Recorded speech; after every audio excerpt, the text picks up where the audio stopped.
E aí, galera? Teacher Leandrinho na área. Hoje vamos destravar uma palavra que é o passado de freeze.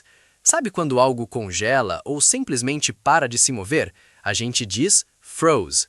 Bora praticar juntos. Froze. Froze. Froze é o passado do verbo to freeze, que significa congelar.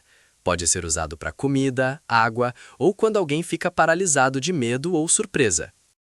The coffee in my mouth froze. The coffee in my mouth froze.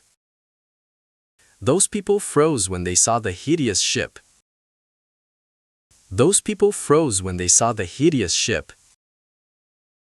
I think so. The teachers had froze with the advanced math. É isso aí. Froze é super útil. Lembre-se que é o passado de freeze. Você também pode dizer I froze up quando trava numa apresentação. Keep practicing.